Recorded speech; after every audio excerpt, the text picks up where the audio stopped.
In 1789, France was tearing itself apart. A king was losing his throne. A revolution was consuming its own people. And from the chaos, a single man would emerge.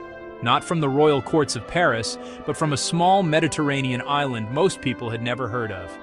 He would become the most powerful ruler Europe had seen since the Roman emperors. He would redraw the map of the continent. He would change the laws of nations, and the way wars were fought, forever. This is the story of how Napoleon Bonaparte, a nobody from nowhere, became the master of the world. Corsica, August 15th, 1769. A child is born to Carlo Bonaparte and Letizia Ramolino, a family of minor Corsican nobility with Italian roots. They are not wealthy, they are not powerful, but they carry the pride of an island that had spent centuries fighting for its independence. Just 1 year before Napoleon's birth, Corsica had been sold by the Republic of Genoa to France, traded like a piece of real estate between empires. The Corsican independence movement, led by Pasquale Paoli, had been crushed. The island's people were now French subjects. Many never forgave it. Napoleon grew up in this atmosphere of resistance and displacement. His mother, Letizia, was known for iron discipline. His father, Carlo, had fought alongside Paoli before ultimately aligning with the French administration, a pragmatic decision that would open doors for his children. In 1778, when Napoleon was 9 years old, Carlo secured a scholarship for his son to attend the military school at Brienne-le-Château in mainland France. Napoleon spoke almost no French. His first language was Corsican Italian. He arrived in a foreign country, among children of the French aristocracy, as an outsider in every sense. He was mocked for his accent, isolated for his origins. The records from Brienne describe a solitary, serious boy, intensely focused on mathematics and military strategy.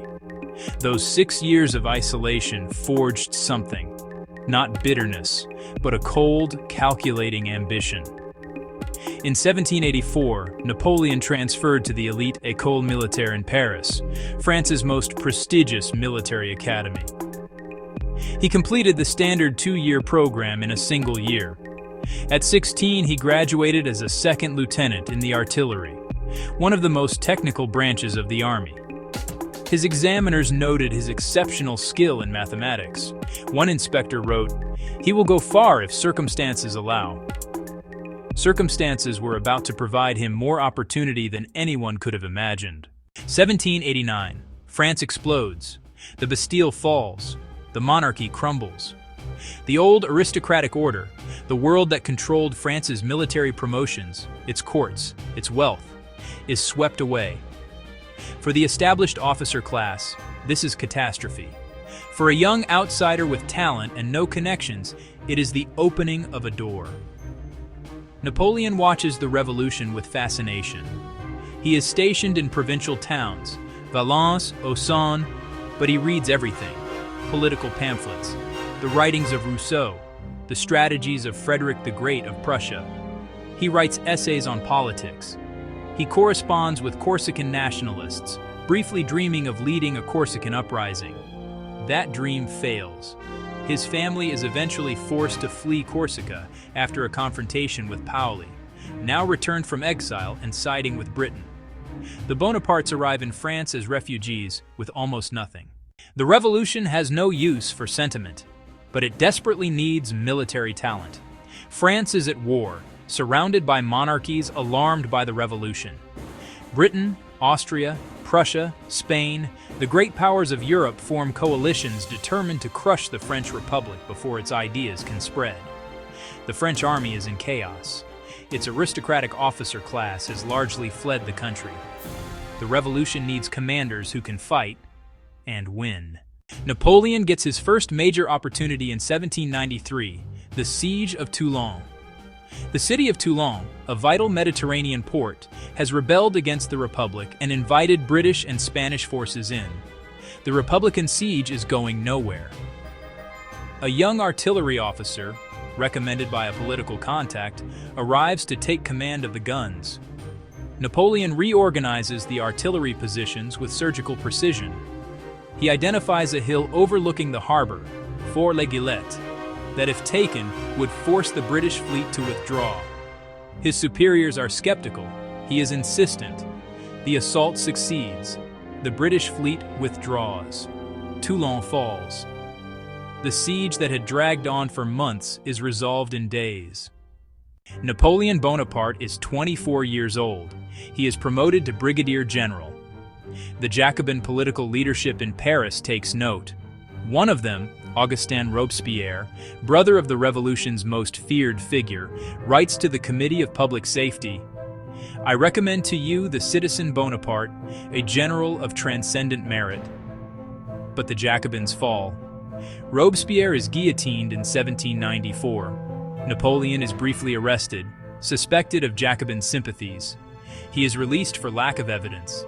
He walks free with his career intact, but his future suddenly uncertain. He survives the political chaos through a combination of luck, timing, and one more decisive act. October 1795. A royalist mob marches on the National Convention in Paris. The government is paralyzed. A general named Paul Barras, who knows Napoleon from Toulon, gives the young officer command of the defense. Napoleon positions artillery around the Tuileries and Church of Saint-Roch. When the crowd advances, he gives the order to fire. Fire! Grape shot, anti-personnel ammunition, clears the streets in minutes. The royalist uprising collapses. The government survives. Napoleon calls it a whiff of grape shot. Historians remember it as the moment the revolution handed its fate to a soldier. A whiff of grape shot. The Directory, France's new governing body, rewards him with command of the Army of Italy. It is considered a secondary posting, a minor theater of war, an army poorly equipped, poorly fed, barely holding together. Napoleon arrives in 1796. He is 26 years old. His troops are hungry and demoralized. Soldiers, you are poorly fed and almost naked. The government owes you much and can give you nothing. I will lead you into the most fertile plains in the world. There you will find great cities, rich provinces. You will find their honor, glory, and wealth. What follows is one of the most remarkable military campaigns in recorded history. In a matter of weeks, Napoleon drives a wedge between the Austrian and Piedmontese armies, forcing Piedmont to seek armistice. He then turns on the Austrians with a series of rapid, aggressive maneuvers: Montenotte, Millesimo, Dago, Mondovi, multiple victories in rapid succession, each one exploiting speed and surprise. The Austrian commanders cannot keep up. Accustomed to 18th century warfare, slow, formal, defensive, they are facing something new, an army that moves faster than the enemy can react, led by a commander who decides and acts while others are still deliberating. By the end of 1796, Napoleon has swept through northern Italy. By 1797, Austria signs the Treaty of Campo Formio, ceding territory, recognizing French dominance in Italy. Napoleon has fought this campaign largely on his own initiative, sending his own diplomatic communications back to Paris. He is not acting as a general serving a government. He is acting as a sovereign, and Paris is only beginning to notice. 1798. Napoleon sails for Egypt. The Directory, now nervous of his popularity, sends him east, ostensibly to strike at British trade routes to India, establish a French presence in the Mediterranean, and bring enlightenment to the east. In reality, getting him out of France is convenient. The Egyptian campaign is militarily mixed. Napoleon wins the Battle of the Pyramids, a decisive land victory, but British Admiral Horatio Nelson destroys the French fleet at the Battle of the Nile, stranding the army in Egypt. Napoleon's forces hold Egypt. They defeat Ottoman counterattacks. Napoleon himself leads an expedition into Palestine and Syria, but fails to take Acre, withdrawing after a difficult siege. Yet even in Egypt, Napoleon's cultural imprint is extraordinary. He brings 167 scientists, mathematicians, and scholars with him, the Institut d'Egypte. The discovery of the Rosetta Stone, the key to deciphering ancient Egyptian hieroglyphics, comes from this expedition. Source: British Museum records. But France is deteriorating. The Directory is corrupt and incompetent. Coalition forces are advancing. The country is exhausted. Napoleon abandons his army in Egypt, leaving General Kleber in command, and sails secretly back to France in August 1799. He arrives to a country ready for change. On 18 Brumaire, November 9, 1799 by the standard calendar, Napoleon, his brother Lucien Bonaparte, president of the Council of 500, and co-conspirators, including former director Emmanuel CAS, execute a coup. The Council of 500 resists. Lucien tells the grenadiers that his brother is being threatened by daggers, a claim historians debate. The soldiers enter the chamber.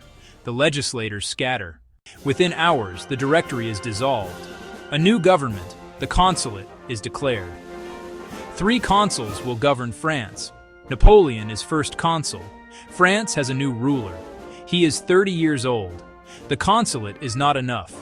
Napoleon governs France as First Consul with enormous energy, reforming the legal system, creating the Napoleonic Code, reorganizing the banking system with the Banque de France, rebuilding the army, and negotiating the Concordat of 1801 with Pope Pius VII, restoring the Catholic Church's role in French public life. These reforms are not cosmetic. The Napoleonic Code becomes the foundation of civil law in dozens of countries. It still underpins legal systems across Europe, Latin America, and parts of Africa today. In 1802, a national referendum gives Napoleon the title of Consul for life. In 1804, another referendum, with an overwhelming majority, declares him Emperor of the French. On December 2, 1804, in Notre Dame Cathedral, Paris, before Pope Pius VII, Napoleon takes the imperial crown from the Pope's hands and places it on his own head. The act is deliberate. He crowns himself. No religious authority, no dynastic tradition. His power comes from himself, from France, from the revolution that swept away every old order. The soldier from Corsica, the boy mocked for his accent, the outsider who spent years being looked down upon, stands as Emperor of the French, master of most of continental Europe. The rise is complete. What comes next, the conquest, the overreach, the catastrophic fall, is another story.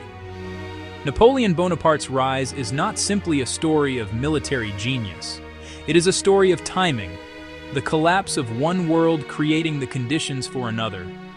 It is a story of what happens when rigid, aristocratic systems block talent long enough, until a revolution sweeps those barriers away. For millions of people across the world, Napoleon remains a complex figure. To some, a liberator who exported revolutionary ideals, legal equality, meritocracy, codified rights. To others, a conqueror whose ambitions cost millions of lives and reimposed authoritarianism under a different name. History rarely offers clean heroes. It offers humans, shaped by the worlds they were born into and the chaos that surrounded them.